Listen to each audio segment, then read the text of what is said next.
Welcome to Season 3 of the Strange, Rare, and Peculiar podcast, a place where we explore the past, present, and future of homeopathy from the perspective of a couple of insiders who have been around the homeo block a couple of times. Homeo block?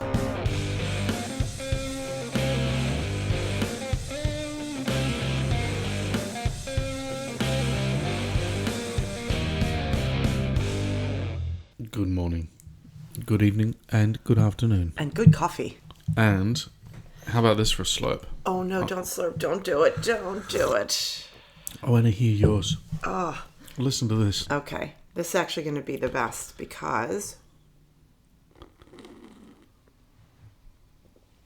was a gentle sound because I've got a latte and it's the best, fluffiest topping for coffee.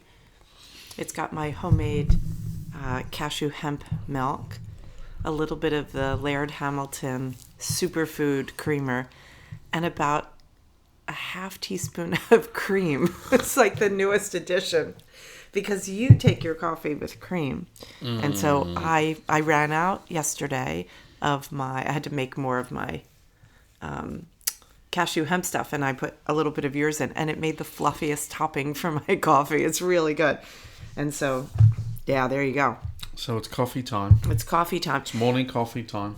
It's late morning. We're still recovering. It's late morning. It's not late morning. It's late morning.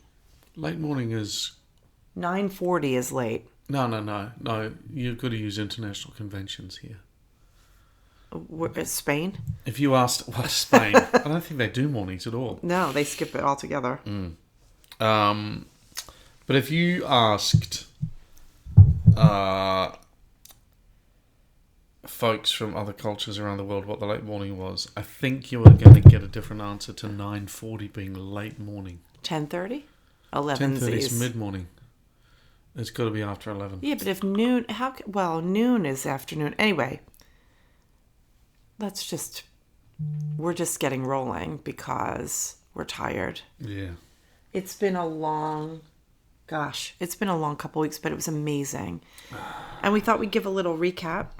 Start with a big thank you to everyone who participated in all of the events. And I know that there were people far and wide who participated in the silent auction.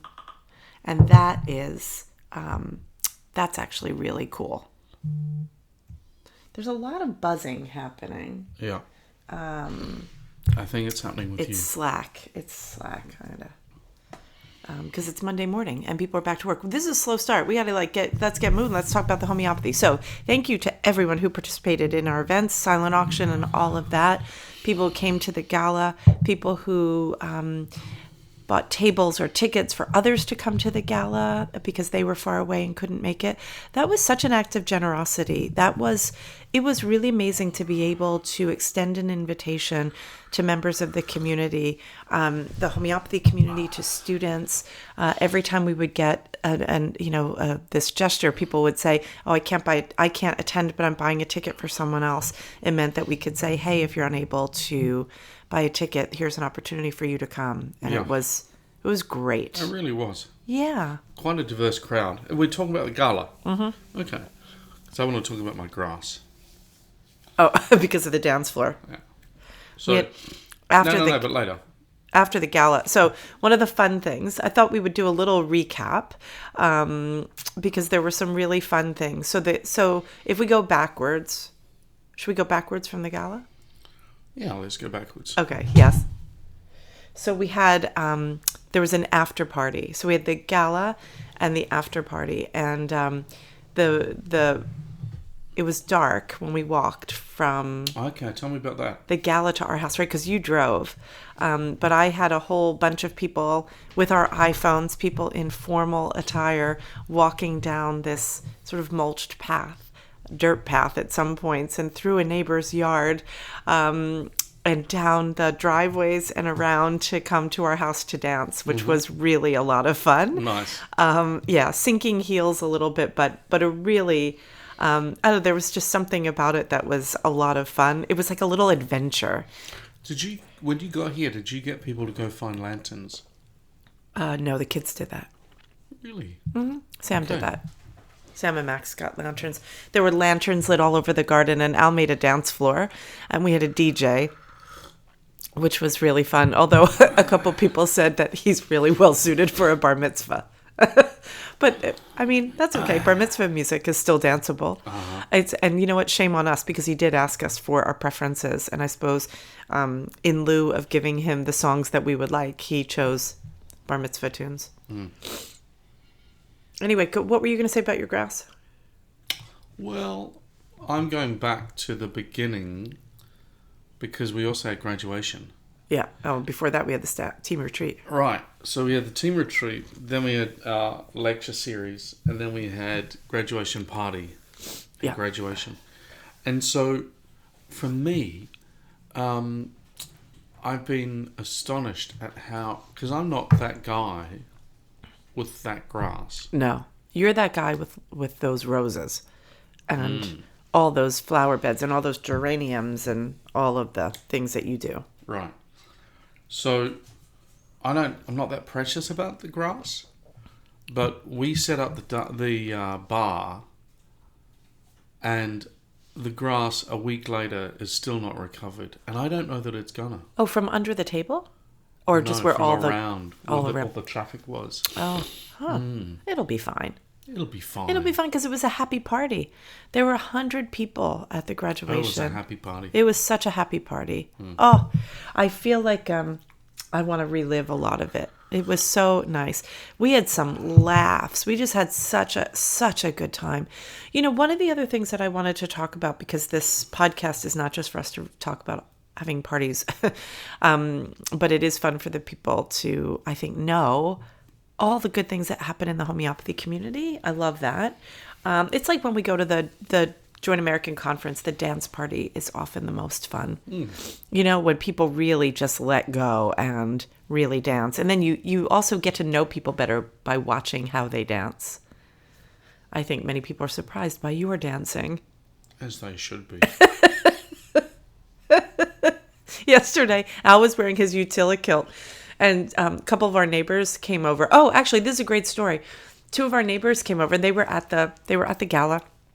And I think they really didn't know what we do. I mean, they sort of do, but not. And so it turns out one of our neighbors has had a really bad back issue that's been bothering her for a week. But it's something that is, it's ongoing, but she had never had it so bad. And so we had her come over to, take her case and give her a remedy. And, so aside from the fact that it was a miracle, the funny thing that happened was we walked out to greet them, and Alastair was wearing his utility kilt. And she and her husband looked at him and said, "Are you wearing a dress?" They just stopped in the driveway. "Are you wearing a dress?" I mean, not that there's anything wrong with that. But you're not the type to wear a dress, but your utility kilt is right up your alley. That is something. Oh, yeah. Yeah, and it looked good. Anyway, she had a miraculous recovery. She got some Nux vomica, and within, 3-4 minutes. I knew that she was going to respond to that remedy. It was a really good response. Anyway, she couldn't believe it. She could not believe it. And then she said, "I feel like I'm high." You took a video of it, didn't you? She was ready to kill you for taking a video because she didn't know you were taking it. But that was really nice. That was really, really nice. But one of the things that I was thinking about is, we had the opportunity over the past couple of weeks to talk about our work and to talk about, and in mixed environments where there's some people who know us and what we do and some people who don't. And so there's this funny way you have to find to sort of describe what you do without people falling asleep, because it's like too long of a list or something. And graduation, at graduation, I was really, I was moved to think about how hard those folks have worked. Because one of the things about homeopathy is that anybody can have a level of proficiency quite easily. And that, I love that about homeopathy, right? Anyone can master 10 remedies in a weekend. Not master them, but for simple acute things, arnica, apis, all the things, right? And And then there's sort of people who can be kind of good at homeopathy and can really help a lot of people. And then there's this part of homeopathy which is like all of it. It's just really going deep in and really having to really work at it. And at graduation, I got a show of hands. I said, how many people joined us from another program? How many people joined our school after completing another program? How many people came through our whole program after being certified and started over? And I say that because there's something about, I mean, first of all, I did 3 schools, so I get it. I think there's part of it, you find your place, you find your people, and that's totally fine. You know, people move schools, and I think that's to be expected. But there's this other thing of like, when you're really digging in and you're saying, I want to really go to this real core of doing this work. And that was amazing to talk about that with our graduates and the accomplishment that they had, you know, how much work they put into it and how capable they are. You know, we had a new thing this year, graduation with distinction. And that is because it's an amazing thing when people really do all that work and then some. And then some. So that's pretty exciting. Mm-hmm. It is. And then when we did our, we had the seminar for, we did 3 days of a seminar, and I did the first day. I did, complex autoimmunity, focusing on pans and pandas. And there were some folks there that are, some practitioners who haven't studied with us, who were kind of, wow, like this is really different and a lot. And I in a good way. I mean, in a good way, because we were really digging in. I don't know. Does that make sense? Yeah. Are you talking? Because I might not have been there at the stage that you were, as the wow was happening. It wasn't a wow. Like I'm not saying it like, oh wow, Denise. It was more like I hadn't thought about it in that way. You talking about some of the posology moves you bust out? Yeah, some of the posology, but also just making connections between sort of how the medical system is or is not poised to treat things and how people come to us. What really is autoimmunity, and connecting that to Hahnemann's chronic diseases. Do you know what I mean? Like, I'm kind of like, wow about this stuff too. It's amazing that you can run a parallel line between Hahnemann's explanation of chronic diseases and the challenges in autoimmunity in 2025. That's the wow for me. Does that make sense? Mm-hmm. You're going to have to perk up a little because this is a heavy lift this morning and you're quiet. So, but that's in keeping with my experience of my lectures. Oh, I had fun at your lectures. I didn't get to come to all of them. So I relaunched a series of provings that I did back in the early 2000s. You're really going to have to step it up. So, I was trying to remember what I did first. I did box jellyfish first. Yeah. Yeah. That was interesting. It's the deadliest poison. Here's what I loved about what you taught. So Al did, but how many remedies did you teach? In the end, I taught 8. 8 remedies.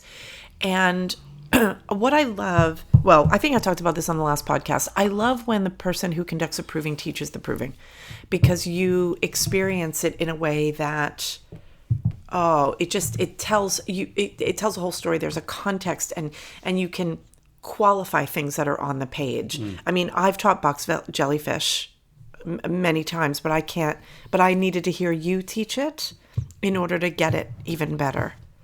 Right? And so I love when I'm teaching sea creatures and you come into my class and you teach part of that. But the thing about it, what I got, so I made a connection that I hadn't had before, and that is you taught box jellyfish and culex, and in both, I tell a lie. It was white house spider and culex. both reminded me of aspects of the fungi family. Yeah, that was a connection which I wasn't anticipating. It was the invasion part. And I got so much out of that. So what happened for me was I was listening to you. You know, you were giving the simple language from the provers, right? Reiterating prover statements and so forth. And I'm hearing how when we are using simple language as a means of analysis in a case, so simple language being the uncompensated narrative that the vital force expresses. So a person is telling their case and they're like giving you they're talking to you, and then there's the superficial part of what they're saying, and then underneath it is where sometimes, not always, right, but sometimes there's this other story that's being told. And when that happens, it's the most amazing thing if you can connect it to a remedy. Because I think one of the most wholly unsatisfying things in homeopathy is to have a great simple language case, and then there's no remedy that matches it or that you can find. God. And I think that's when people go and they use doctrine of signatures information. Oh, they eat a lot of beef jerky. Let's give beef jerky, as opposed to what does it really mean? How does it hang together? And so one of the things that was really interesting, one of the connections I made was thinking about autoimmunity. And so for the listeners, one of the through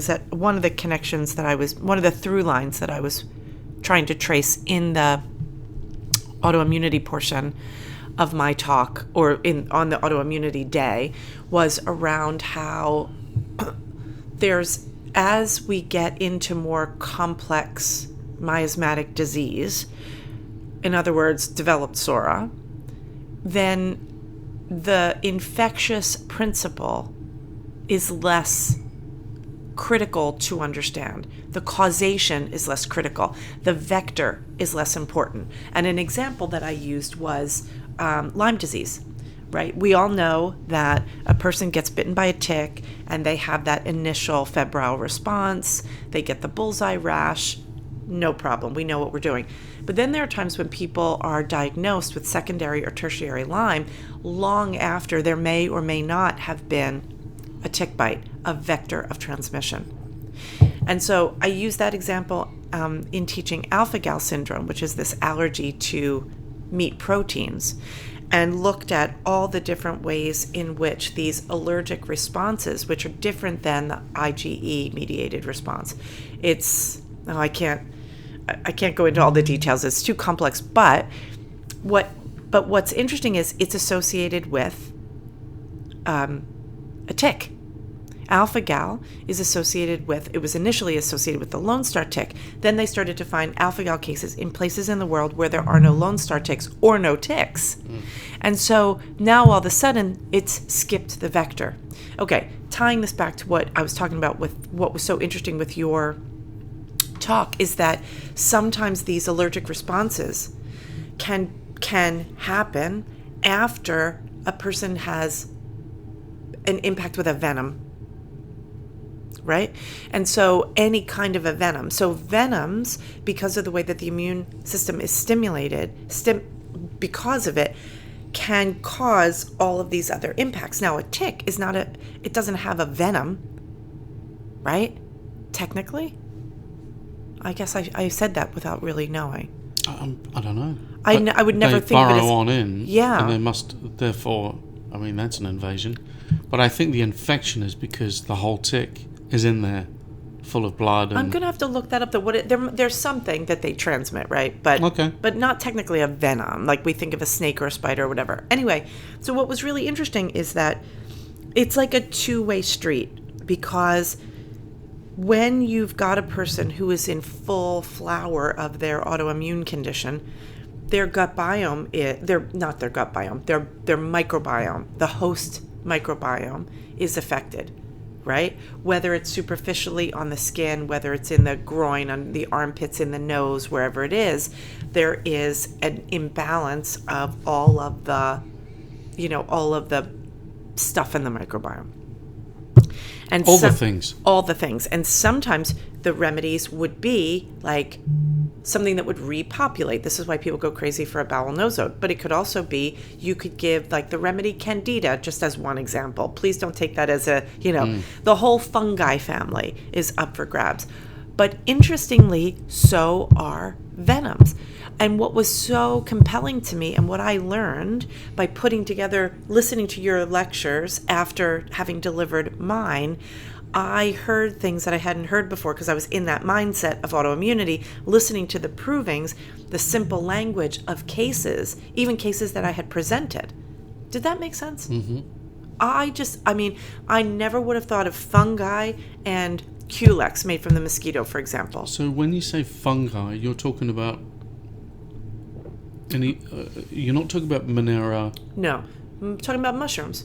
Shrooms. So psilocybin, Bovista, what do you call it? Agaricus, right? And many more. But we don't have as many good provings. And so what happens is, in the absence of a good proving, people add in doctrine of signatures or colloquial information, which I love, but I want the proving for the physical stuff. I mean, sometimes we can get it from the toxicology of the experience if you're doing a mushroom trip, right? You see, one of the things that happened when I was giving those lectures is that something really clarified in my mind. And I wonder about it. And so, Hahnemann was enamored with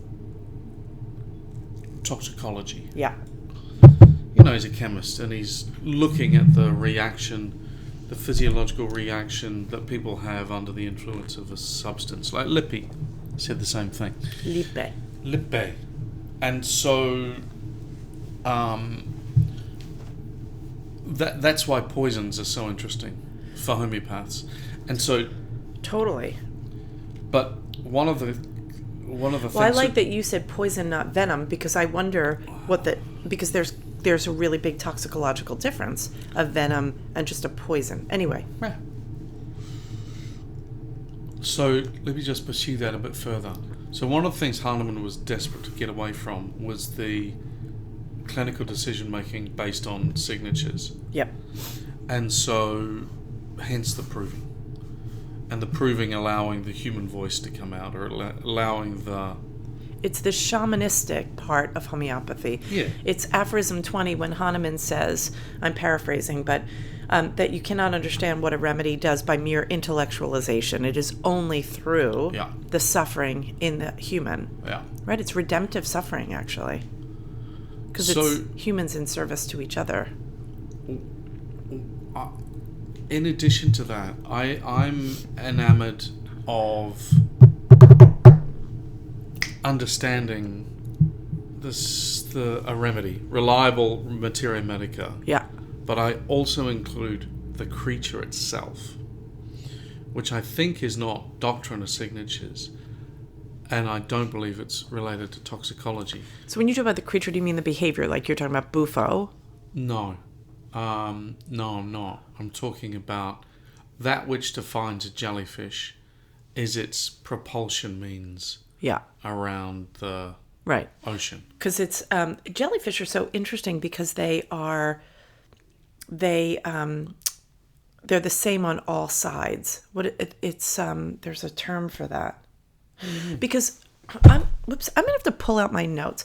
If there's anybody from my class at Northwestern from back 100 years ago when Eric Summerman, the amazing late Eric Summerman, taught, and I think he only taught it twice, and I'm not sure he went through the full course the second time, but he did. It was one day a month for, I don't know if it was a year or 2 years, and he went from the Big Bang all the way through the periodic table to single-celled organisms, all the way up to, to more complex organisms, all the way through to lacumanum, to human milk. And like when he would go through a plant family, it would be like going from, like a lichen all the way up to a redwood.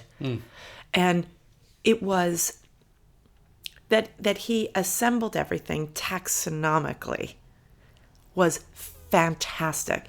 And sessile movement, that's the word I was looking for. Sessile movement is what jellyfish do. And so I always found it so amazing that just the putting together of information like that. And you have to know the substance. But the substance versus doctrine, talk about doctrine of signature so people understand that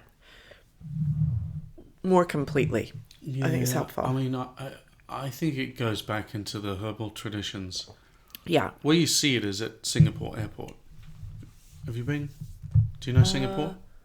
I don't think I've been to Singapore. Have I? One of the great airports. Oh my God. Wait, have I been to Singapore Airport? Did we fly through Singapore? No, I don't think we have.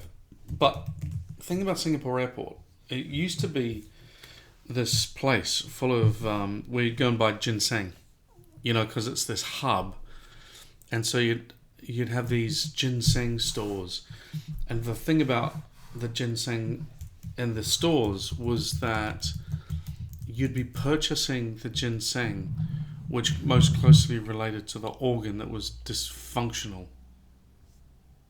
or functioning the most poorly, whatever the expression is.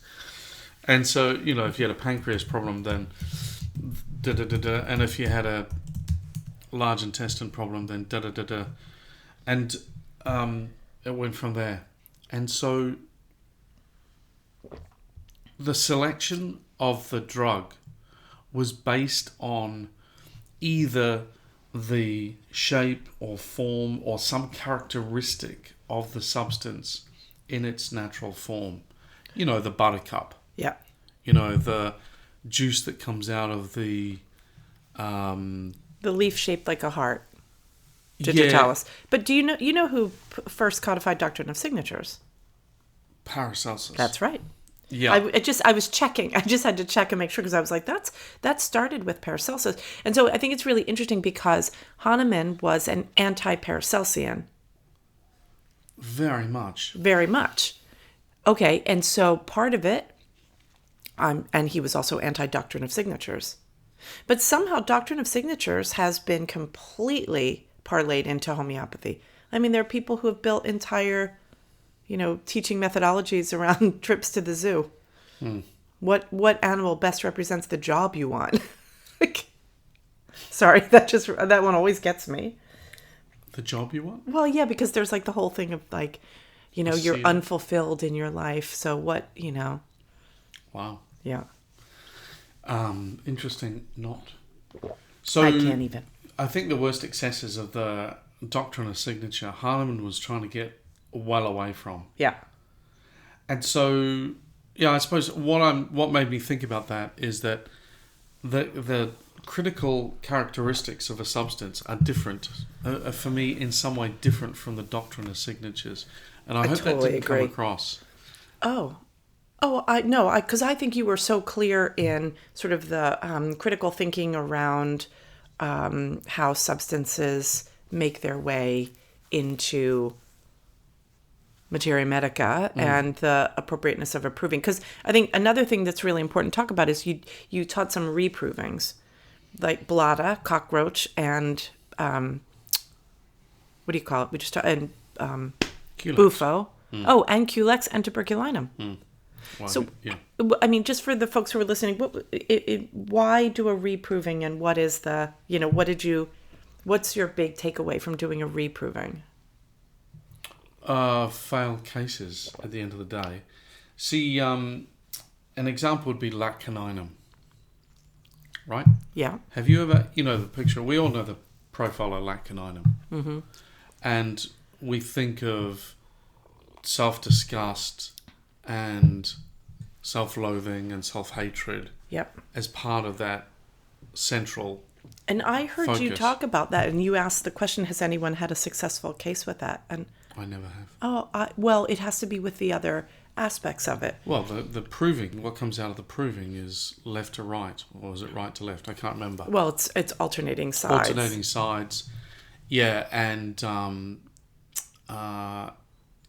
the symptoms that emerge, the characteristic symptoms that emerge from the proving.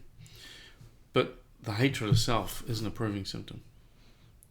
It's like Mag Muir, the delusion is friendless, is not a proving symptom. No, so I actually, but and just to pursue that, I'd never had a good hit.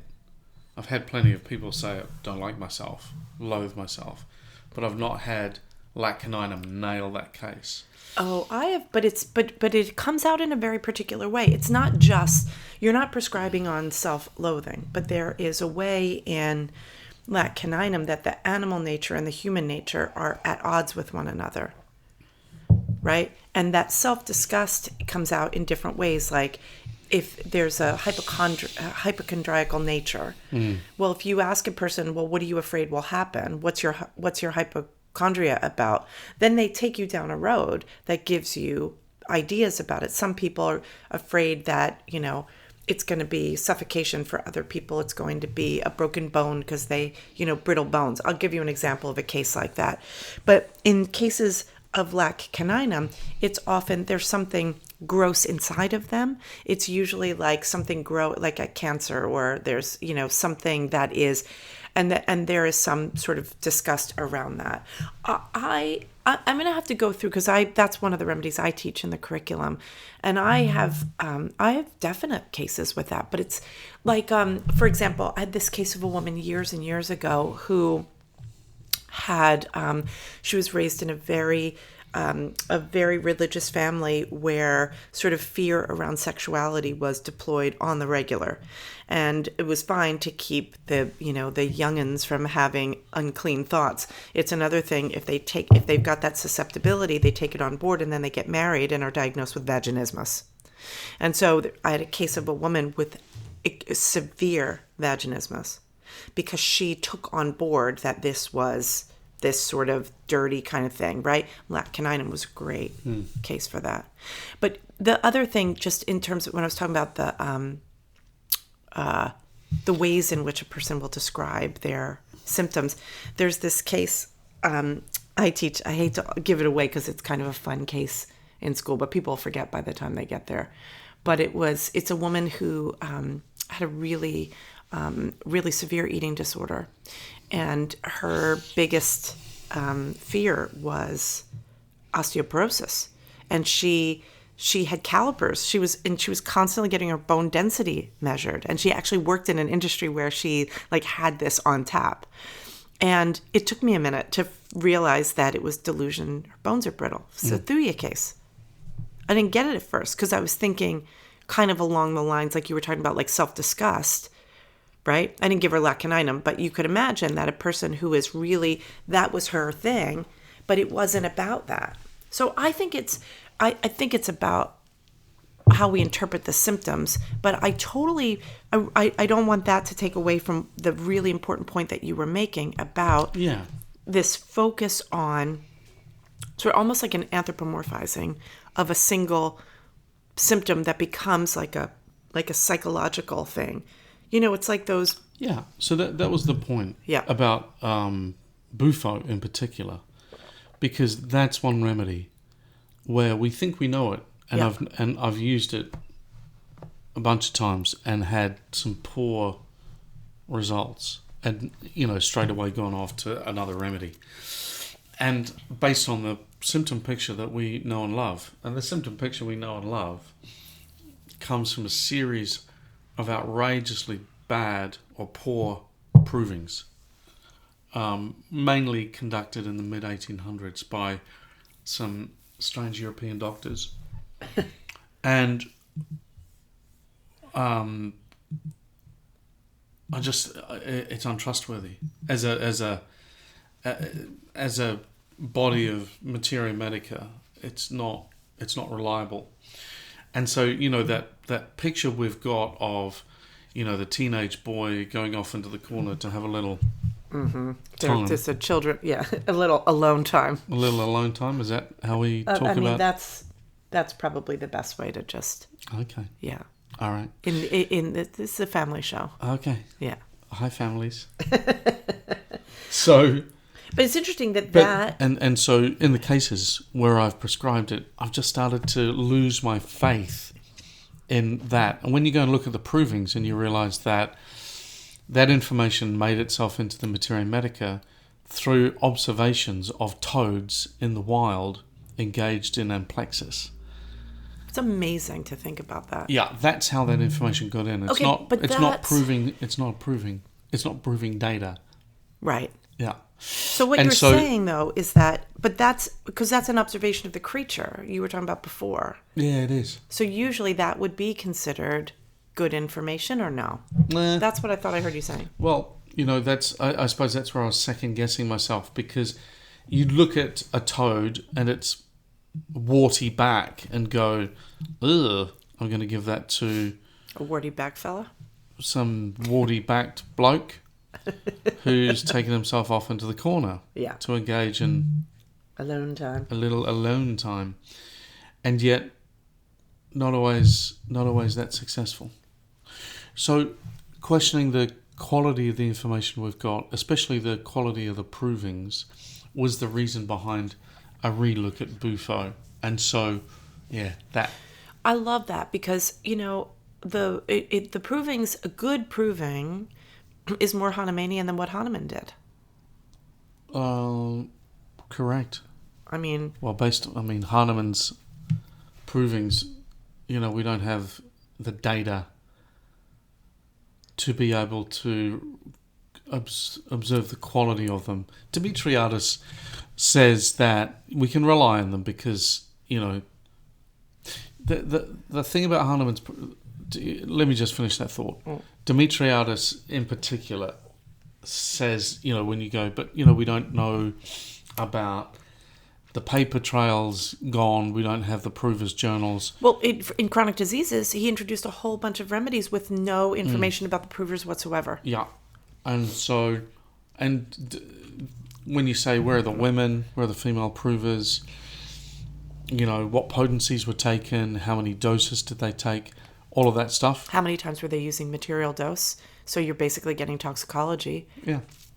So all of that. Or look at some, the waters, like Sinicula or Skookumchuck. I forget which one of them was where the guy and his family were drinking the spring water. They became addicted to it, and then they had all these symptoms, and that...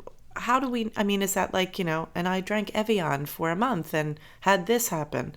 It's really quite interesting to really pick apart what it is, what it is we do. People have asked me the question, and I'm sure you've been asked this question as well, what would Hahnemann change if he were still around today?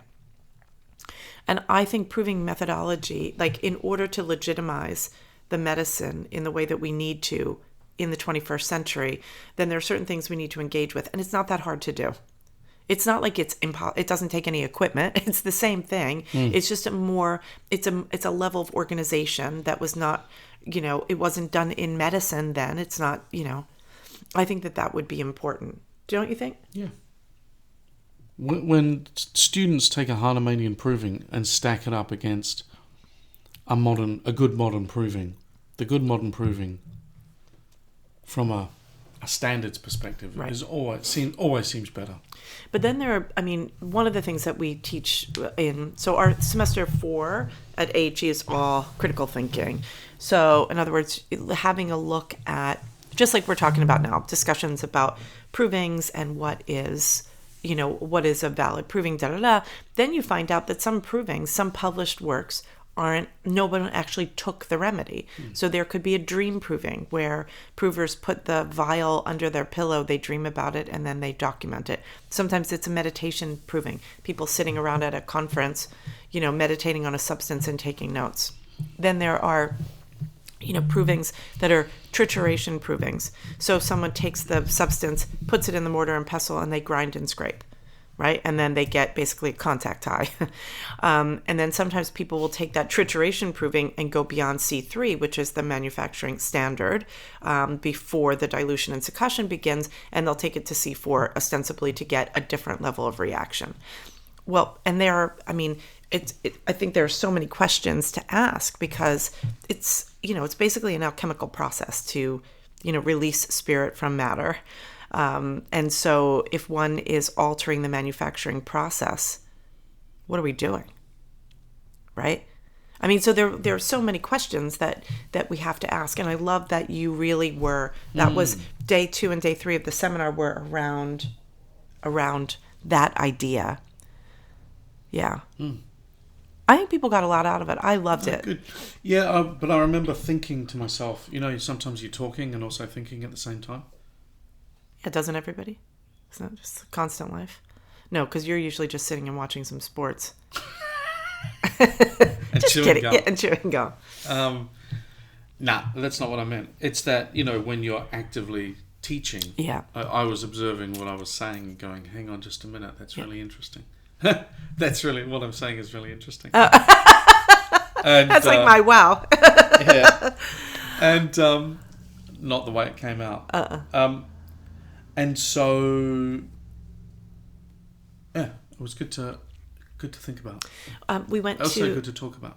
Yeah, I mean, I really loved it. I wish... I'm going to listen to the recordings just because I had to do some work at the same time, because teaching, running a thing, and listening to the teaching, all those things are hard to do at the same time. It's like the glamorous life of the homeopath and the teacher. All the schlepping, boxes, tables, plugging in things, carrying bloody televisions. I'm going to be washing tablecloths until 4th of July. God. Yeah. And we're on the 4th of June. Mm-hmm. No, we're not. We're the 9th. I might not get the wash finished by then. Wow. But... Yeah, not so glamorous, folks. Well, but I mean, the back end, but the front end, I hope, was glamorous for all who were there. The catering, oh my goodness. That worked. Yeah, Gabriella. We really wanted this to be a time for people to just reconnect, and some of the things were just really beautiful.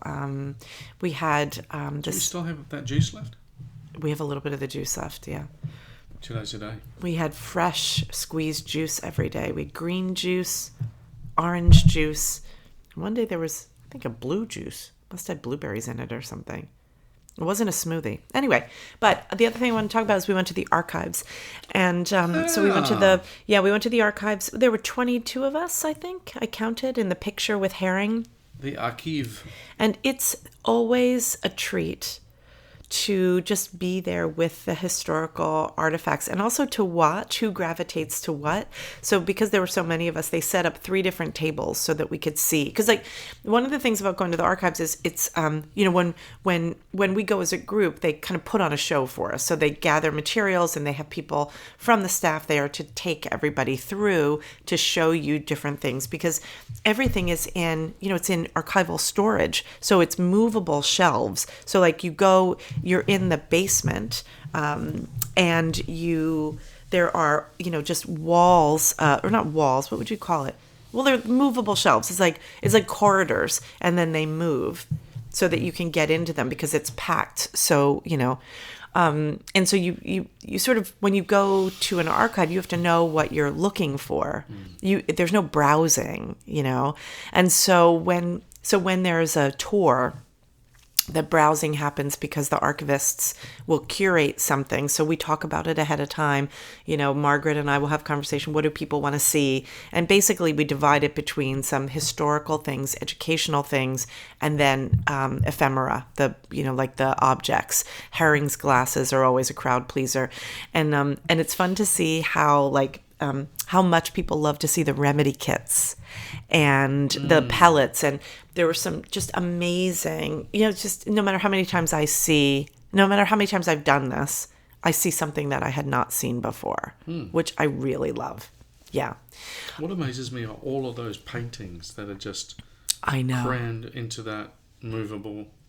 Yeah, the movable walls. When we were there the last time, the time before this, when Jeremy Sher and Camilla Sher were visiting, and we went, and I finally got to see the letters, and not letters like correspondences, but physical letters. I knew that Margaret told me that she's the archivist, that they had these boxes of the letters that had been taken down from various, buildings and so forth. And so I wanted to see them, see the font, the size, pick them up. How heavy were they? Just like total geek stuff.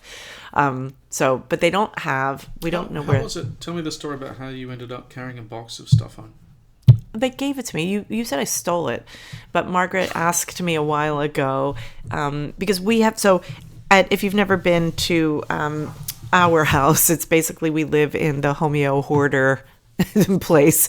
So the Drexel archives, when they're duplicates of things, they get sent our way because people come here and we have it out. So if you come here, you can sort of see all the books and things. Whereas if you're there, you need to know to ask about the books and whatnot. So it's just straight up duplicate. It's just duplicates, and those are the proceedings from the Pennsylvania Homeopathic Association or Society or whatever, which is really fun to see. Anyway, which leads me to the last thing, which is what last thing? The Great Homeo Nerd Out. Oh my gosh! So the second day of the seminar, we had the Great Homeo Nerd Out, which was so much fun. So everybody came back to our house, and there was a scavenger hunt.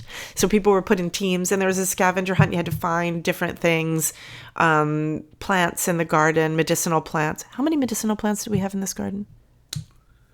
57. Wow. Some of them were hard to find because they're not blooming. Well, also, and then one turned up in the quiz that we just don't have. What was that? We have no lycopodium on the property. I didn't think we did. Somebody asked where the lycopodium was, and I said it was in the pharmacy. Yeah, right. Yeah, because I've never... place to find it. Oh, yeah, that would have been really funny if somebody had done that. But like Rumex, and the Rumex grows almost like a weed. We have to cut it back because it loves... We have it year round. If you should Google it if you've never seen the plant. It's actually really tasty. We put it in salads and stir fries and things, but you wouldn't want to have just a salad of Rumex because it's really bitter. Oh my god! But having all the leaves because ours grows so big. We have one in the greenhouse and one in the garden, and it'll grow 2 feet tall, and it's probably 2.5 feet wide, maybe 3 feet wide. It's prolific. It's prolific. And it grows, it's like, they're like spears, the leaves, and they're the most beautiful green with a red rib and then red veins and red around the leaf, and just delicious. Anyway, but some of them were hard to find, like the stramonium is not in bloom because it's been cold and wet, so the solanaceae are not, they're not in bloom yet. But the Great Homeo Nerd Out was really, really fun. And it was fun to put people in teams, and they were, people were making new friends and hanging around, and then we had a trivia game. And then, we all had dinner and dessert, and it was really a lot of fun. It was a lot of fun. Watching people in the yard walk past the clear patch of chamomile and then looking at me saying, "Where's the chamomile?" Did anyone find the dog poop? No, you hid it? I didn't ask it. Oh, you didn't? Because there's a remedy. People found it. Oh. People found it, but accidentally. Oh, no, really? Did someone step in poop? Well, because, I had the rake over it. Right. I told everybody, the rake is here. Because there's actually a remedy, Canis excrementis. And then Suspect. People kept moving it, trying to be good Samaritans. So you don't step on a rake, and then you wind up stepping in dog poop. Right. So did you just pick up the poop? Move the poop? No, if I could have picked up the poop, I would have picked up the poop. I see. But it was not in that form. It was a squitty. Okay, let's leave that. No more details. Then the last thing I forgot. I know this is... I thought I was going to go in a particular order, but one more thing was at the gala, the live auction. I just wanted to share what the 3 live auction items were. One of them was one of our neighbors who has a plane. He has how many seater plane? 4? 4 seater. And he is... he's doing a flight, and actually the person who won that at the auction is Julian, who is the cameraman and director of Introducing Homeopathy, and so he's excited. He and Mark, our neighbor, are going to do a trip, I think, up the side of Manhattan. Really? Yeah, they've got a plan, so that was exciting. And then the second one that I wouldn't have thought of this, but another one of our neighbors were so involved in helping us get this off the ground. So our neighbor George, who was the auctioneer, he led the auction, and Carly Auer was the behind the scenes making the auction happen, which is 10 times of a bigger job than anyone could have imagined. But he came up with a great idea because he's related in some way to the Boerke family and the Pitcairn family. So the Swedenborgian lineage runs straight through the outskirts of Philadelphia. Yeah. And so the new church and all of these related amazing these buildings, this unbelievable architecture and history. So where Kent was and all the Swedenborgian homeopathy. So we've got a tour that will be conducted there. I actually bought tickets for that. I bought 6. So George is an architectural Historian and genius. Yeah, and man about town. He's always giving, walking tours and talks all around Philadelphia. Yeah, amazing. And so it's a really interesting one because it's architecture, homeopathy, and history. This beautiful church. Yeah. I'm so excited. I literally bought 6 tickets, and my kids and their partners were at the dinner, and they were looking at me like, we're going to this? Because I told them to stand up, and I bought theirs. But I think that it may be impossible to get our whole family there, which means that we have some extra tickets. And I would love it if there are people who would really like to go. If this is in your wheelhouse, let us know. We'll let you know the dates. I actually don't know offhand. I think it's... Oh, actually, I do. It's in October. I think it's October 26th. Or is that the date of the dinner? Okay, so the third thing, because we wanted the dinner is Hahnemann's birthday. No, it's not. It's going to be in the fall. Oh, that's September the something. Yeah. So we decided that the live auction would be experiential. So the third thing is a dinner in our library that we will prepare for everyone. There are, I think, 10 people or 12 people will be coming, and we will be hosting dinner in the library, and it will be an 18th century style or 19th century Parisian style. So Hahnemann in his later years and Melanie living in Paris. So somehow, I suppose it'll be FIP radio and... It'll be FIP radio and a lot of folks from Boiron.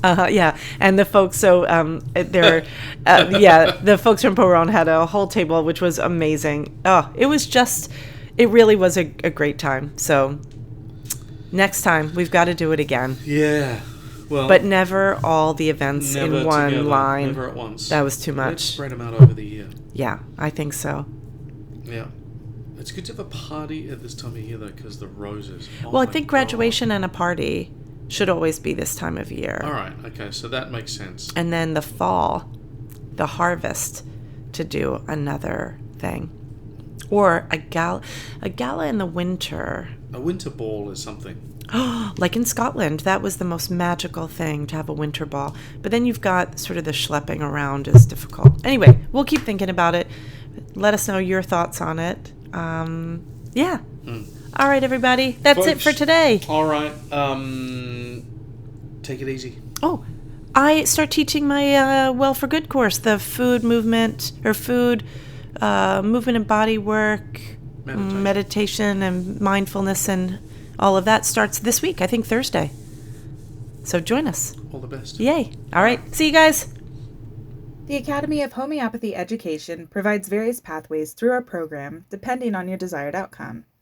Our acute care homeopathy programs cater to students and medical professionals who aspire to use homeopathy in an acute care setting. We also offer introductory, professional, clinical training, and postgraduate programs. You can learn more at ahe.online.